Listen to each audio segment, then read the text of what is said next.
Dan orang-orang jadi bisa nongkrong di kafe lagi sambil ngomongin eksekusi si gubernur. The tastes of fine coffee extend over a wide range. Salah satu hal yang paling penting tentang berkembangnya kopi di dunia adalah penanaman kopi di Pulau Jawa. Kita bahas budaya-budaya kuliner lagi. Kali ini gue mau bahas salah satu minuman yang bisa dibilang paling populer di dunia lah. Ya, gue yakin pasti banyak dari lu yang suka sama minuman ini. Nama minumannya tuh kopi. Dan emang sekarang kopi itu kan jadi salah satu minuman yang paling banyak peminatnya kan di dunia. Nah, tapi ternyata dulunya tuh kopi ternyata nggak sepopuler itu loh. Nggak semua orang bisa minum kopi dulu. Dan uniknya bisa dibilang budaya minum kopi ini tuh bisa ada dan tersebar ke seluruh dunia itu tuh gara-gara kolonialisme loh. Gara-gara penjajahan. Wah. Dan mantepnya lagi, tempat yang dianggap sebagai salah satu titik paling penting dari persebaran kopi ini zaman dulu adalah Pulau Jawa. Tapi emang gimana sih sampai kopi ini bisa jadi salah satu minuman yang paling disukai di dunia? Ya udah kalau gitu, ayo langsung aja kita bahas gimana sejarah manusia mulai ketagihan kopi di Learning by Google. Ya, di zaman sekarang kayaknya semua orang tuh pasti pernah minum kopi ya. Minimal nyicip-nyicip dari yang kopi saset gitu tuh pasti pernah lah. Dan harus diakui, rasa dan aroma kopi yang khas tuh emang ngebikin banyak orang ketagihan kan. Bangun tidur ngopi, sore ngopi, sebelum tidur juga ngopi. Pokoknya bener-bener disuruh makan nggak mau, tiap hari minumnya es kopi. Es kopi terus. Karena ya emang secandu itu kopi. Nah, tapi lu pernah mikir gak sih, gimana sih manusia bisa nemuin kopi yang bikin ketagihan ini? Dan ternyata asal-usul sejarahnya nih lumayan menarik nih. Emang gimana sejarahnya?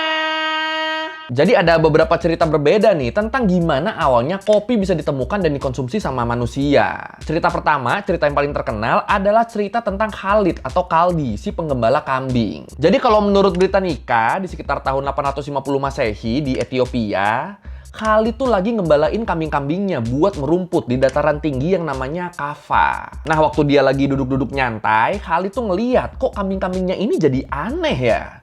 Kok mereka jadi jauh lebih aktif dan lebih berenergi daripada biasanya? Dicari tahu lah sama dia. Dan ternyata kambing-kambing ini mereka tuh pada makan buah dari pohon liar yang ada di hutan.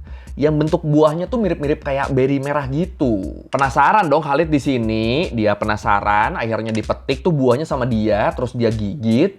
Abis itu Khalid jadi ngerasa berenergi dan penuh semangat banget. Kayak kambing-kambingnya tadi. Nah, karena happy sama temuannya ini, ditambah efek energi dari buah misterius tadi, Khalid tuh langsung pergi ke tempat tinggal para sufi dengan penuh semangat. Dia pengen buru-buru ngasih tahu tentang temuannya ini. Terus pas udah nyampe di tempat para sufi, Khalid langsung nunjukin buah yang dia bawa dan dengan semangat dia ngejelasin efeknya. Udah semangat-semangat gitu, ternyata respon para sufi ini nggak sesuai sama ekspektasinya Khalid nih.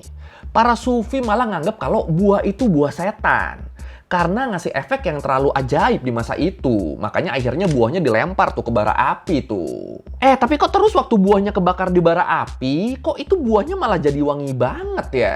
Nah, karena penasaran, akhirnya diambil lagi tuh buah-buah itu, terus dimasukin ke dalam air. Ini dimasukin air tuh niatnya tuh biar dingin aja sebenarnya. Tapi ternyata airnya malah ikutan jadi wangi tuh. Terus karena airnya jadi wangi, pada penasaran dong. Ini emang rasanya kayak apa sih? Akhirnya dicicipin itu airnya, loh kok enak. Dan di momen itulah sikap para sufi jadi berubah nih. Yang tadinya nolak keberadaan buah itu, pas mereka ikut ngerasain air ajaibnya, mereka jadi ngerasa bisa terjaga lama dan jadi kuat buat berzikir dan ibadah semalaman. Dari situ mereka mulai deh ngasih tahu sufi-sufi yang lain tentang buah ajaib yang bisa ngebantu mereka tetap bangun buat ibadah malam. Terus beritanya dari situ nyebar terus sampai akhirnya buah itu disebut Kaffa. Sesuai dengan nama tempat ditemuinnya. Kaffa Coffee. Oke. After nibbling on some berries, his goats started acting abnormally. Kaldi tried them himself, and soon enough, he was just as hyper. This was humanity's first run-in with coffee, or so the story goes. Terus cerita sejarah kopi yang lainnya juga tuh nggak kalah menarik nih. Jadi cerita yang kedua, kalau menurut History of Coffee, ada sufi dari wilayah Mocha di Yaman yang bernama Syekh Ghotul Akbar Nuruddin Abu Al-Hasan Al-Shadili. Yang waktu itu lagi ngelakuin perjalanan jauh buat urusan spiritual. Dan di perjalanan dia ini, dia ngelewatin Ethiopia. Nah, di sana Sheikh Al-Sadili ini ketemu beberapa burung yang energik banget, yang lagi makan buah yang mirip kayak beri merah. Dan karena waktu itu Sheikh Al-Sadili lagi capek, dia istirahat itu di situ sambil nyobain buah yang dimakan sama burung-burung tadi. Dan ternyata abis dia makan buahnya, energi dia balik lagi tuh. Dia udah nggak capek lagi tuh. Dan ya udah, dibawalah sama dia akhirnya buah-buah itu dan diperkenalkan ke orang-orang. Dan dari situlah orang-orang jadi kenal sama kopi. Nah, itu cerita versi kedua tuh. Sekarang kita ke cerita versi terakhir. Cerita tentang penemuan kopi yang dilakuin sama Omar, murid dari Sheikh Al-Sadili tadi. Orang di cerita kedua tadi. Jadi Omar ini dia tuh berasal dari daerah yang sama kayak Syekhnya, dari kota pelabuhan Mocha di Yaman. Dan di kotanya itu Omar tuh dikenal sakti banget dan bisa nyembuhin berbagai penyakit lewat doa-doa. Tapi terus karena banyak yang gak suka sama dia, Omar nih akhirnya dibuang dan diasingkan ke suatu gua di tengah gurun di sekitar pegunungan Ousa. Nah, suatu hari di pengasingannya ini karena kelaparan dengan kondisi yang udah sadar gak sadar, Omar pergi dari guanya dan nyari makanan apapun yang bisa dimakan. Pokoknya apa aja bakal dikunyah lah, yang penting bisa bertahan hidup. Nah, di tengah usahanya ini, Omar ngedenger suara-suara yang nyuruh dia buat makan buah beri merah dari pohon yang ada di deket dia. Dan ya udah, nurutlah Omar di sini. Dipetik tuh buahnya tuh sama dia tuh, dan pas digigit, ternyata rasanya pahit dan nggak enak. Nah, karena ternyata rasanya nggak enak, Omar akhirnya nyari air dulu tuh. Terus dia nyalain api dan buah beri tadi direbus dulu sama dia. Baru abis itu dia konsumsi. Dan hasilnya ya ketebak lah ya, energi Omar langsung pulih tuh di situ tuh, langsung energik banget dia. Dari situ langsung deh dia balik ke Mocha buat ngasih tahu orang-orang tentang buah ajaib ini. Buah yang dia sebut sebagai karunia dari Allah karena udah nyelamatin nyawa dia. Jadi itu tuh, ada 3 versi cerita tentang asal-usul kopi. Yang versi 1 kopi ditemuin sama orang Ethiopia di Ethiopia. Terus yang versi 2 ditemuin sama orang Yaman di Ethiopia. Dan yang versi 3 ditemuin sama orang Yaman di Yaman. Dan kalau menurut Melita, cerita ini tuh bisa aja fakta, bisa aja fiksi ya. Soalnya nggak bisa dikonfirmasi nih ceritanya nih. Tapi yang jelas, bukti paling awal pengolahan kopi tuh emang ditemuinnya tuh di Ethiopia yang berasal dari tahun 1000 Masehi. Makanya di tahun 1000 Masehi kan pengolahannya kan udah bagus banget kan. Ya soalnya trial errornya tuh udah bertahun-tahun sebelumnya tuh pasti tuh. Dan karena itulah kemungkinan besar kopi tuh udah muncul jauh sebelum itu. Jauh sebelum tahun 1000 Masehi. Makanya di tahun 1000 Masehi pengolahannya kan udah bagus kan. Soalnya ya trial errornya tuh udah banyak banget. Udah dari tahun-tahun sebelumnya. Nah itu kalau di Ethiopia. Sementara kalau di Yaman, kopi tuh baru dibawa dan ditanam di sana itu tuh di abad ke-15. Nah makanya berdasarkan catatan sejarah ini, jadi ya cerita yang paling mungkin fakta kalau emang bener, yaitu cerita Khalid si penggembala kambing yang awal tadi, cerita yang pertama tadi. Tapi kalau lu lebih percaya yang mana nih? Silakan komen. But until it became this really accessible drink today, coffee was the subject of political and religious debates for centuries. It was dubbed the Devil's Cup, Satan's drink, the Muslim drink, and a whole lot of other stuff. Coffee is believed to have originated in Ethiopia, where it was reportedly discovered. It then spread to Yemen and other countries by the 15th century, reaching Mecca, Cairo, and the Ottoman Empire. Nah, kalau menurut National Coffee Association USA disebut setelah Yaman, kopi juga tuh mulai ditanam di wilayah Arab yang lain, kayak Persia, Turki, Mesir, sampai Suriah. Dan buat keberadaan kedai kopinya disebut, kedai kopi pertama di dunia tuh dibuka di Konstantinopel di tahun 1475. Jadi walaupun kopi dan budaya mengkonsumsi kopi itu munculnya di Ethiopia, tapi di sana tuh kopi tuh ya disajiin buat pribadi aja, atau ya paling buat tamu kalau ada yang datang ke rumah. Jadi nggak ada tuh warkop-warkopan atau kafe-kafe gitu di Ethiopia zaman dulu. Kafe kopi pertama tuh justru berdirinya di Konstantinopel yang disebut sebagai Kafe Khane. Awal munculnya di situ, terus nambah sampai akhirnya ya menjamur deh tuh kafe atau kedai kopi di seluruh Jazirah Arab. Dan karena waktu itu belum ada teknologi maju, belum ada mesin cetak atau telegram, jadi akhirnya semua jenis berita, gosip, informasi, dan pengetahuan itu ya disebarnya lewat kafe-kafe ini. Jadi bener-bener waktu itu orang dari mana-mana itu mereka ngumpul di satu tempat disatukan oleh kopi. Kali mereka kena kopi, langsung tuh mereka ngobrol tuker info segala macem. Sampai akhirnya muncul nama lain buat nyebut kafe. Namanya tuh Sekolah Orang-Orang Bijak. Ini berat juga nih julukannya nih. Itu kenapa sampai dijulukin gitu? Ya soalnya itu tadi, di kafe-kafe inilah terjadi pertukaran segala jenis informasi. Dari mulai yang penting banget sampai nggak penting banget.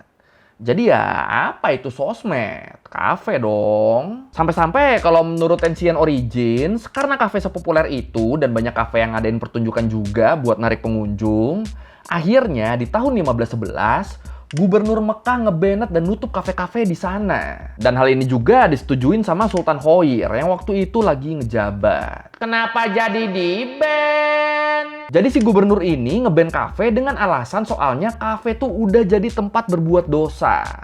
Soalnya perempuan sama laki-laki bisa ketemu secara bebas di sana. Dan itu ngelanggar hukum agama Islam, kata si gubernur. Tapi terus setelah beberapa waktu, akhirnya ketahuan kalau alasan sebenarnya si gubernur nge-ban kafe tuh biar penduduk Mekah nggak ngegosipin dia lagi. Biar penduduk Mekah nggak ngomongin dia dan korupsi yang dia lakukan. Alah. Dan karena alasan sebenarnya ini ketahuan juga akhirnya sama Sultan Khoir, akhirnya sama sang sultan itu ban-nya dicabut tuh.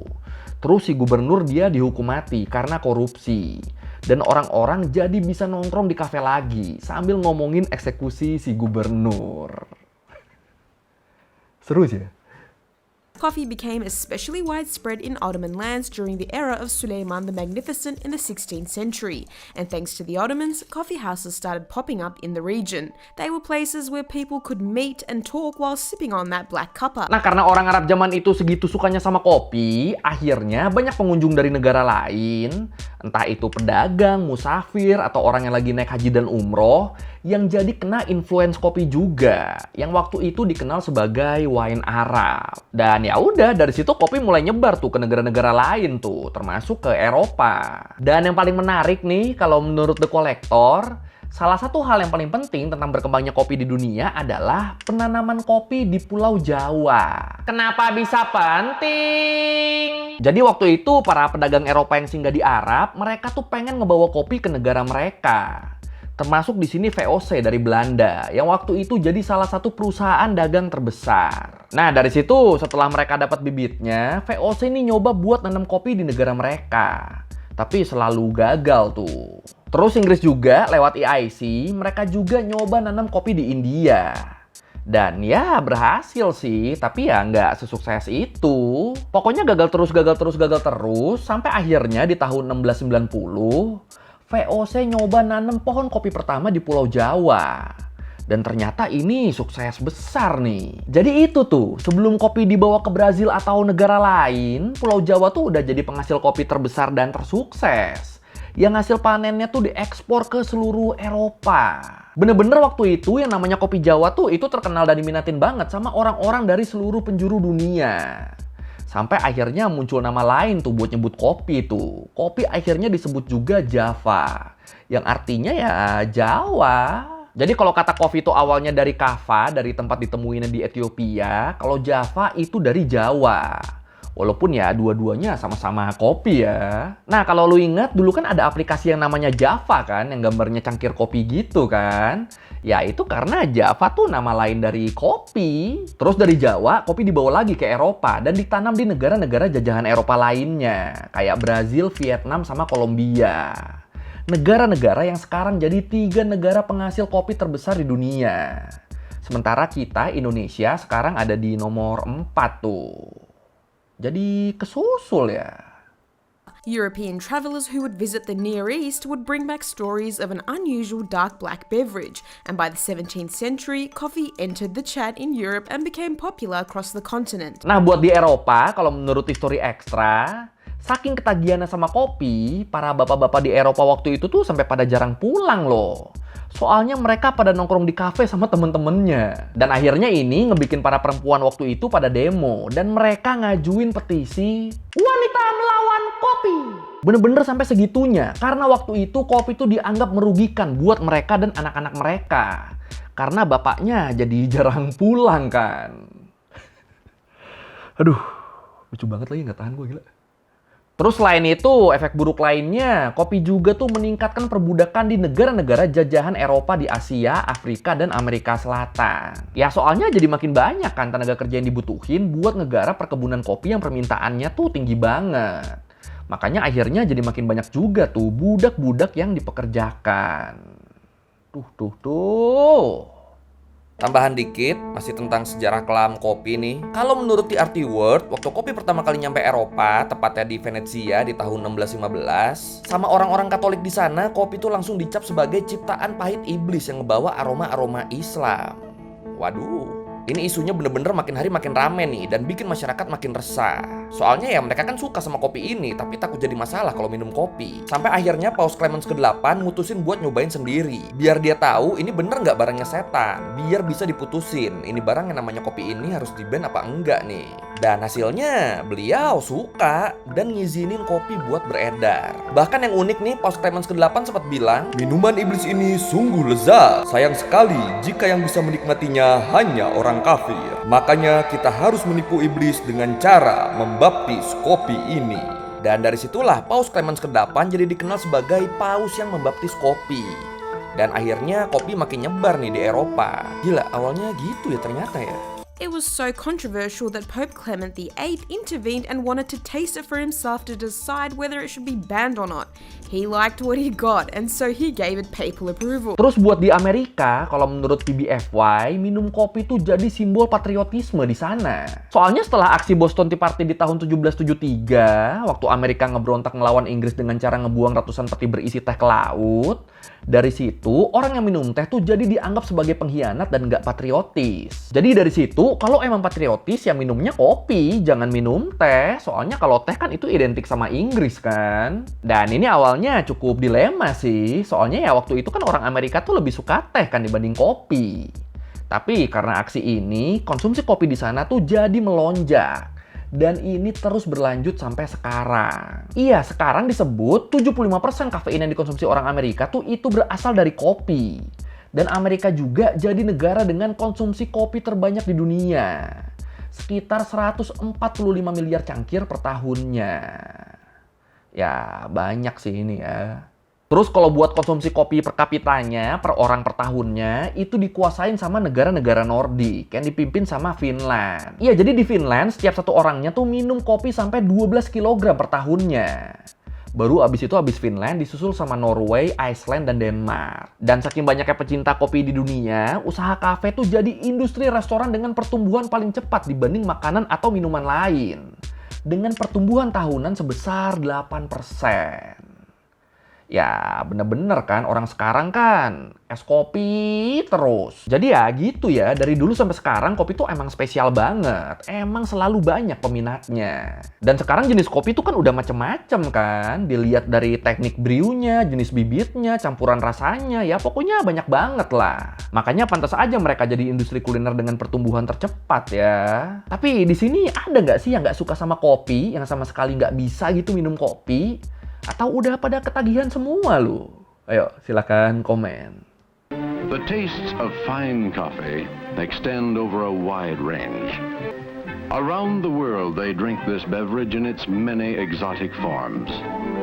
How then do we make the perfect cup of coffee to our taste? Oke, sekian dari Boguging kali ini tentang sejarah gimana manusia bisa ketagihan sama kopi. Dan ternyata itu ya, Pulau Jawa tuh punya peran penting banget di sini. Ya berarti ada kemungkinan kalau nggak ditanam di Jawa dulu, kopi nggak nyebar segininya loh. Ada kemungkinan itu loh berarti loh. Ya kalau lo merevisi kayak gue udah salah, atau lo mau nanya atau nambahin video, bisa tulis di komen, kita diskusi kayak biasa. Sekali lagi, thank you nonton, jangan lupa like, comment, subscribe. Bye!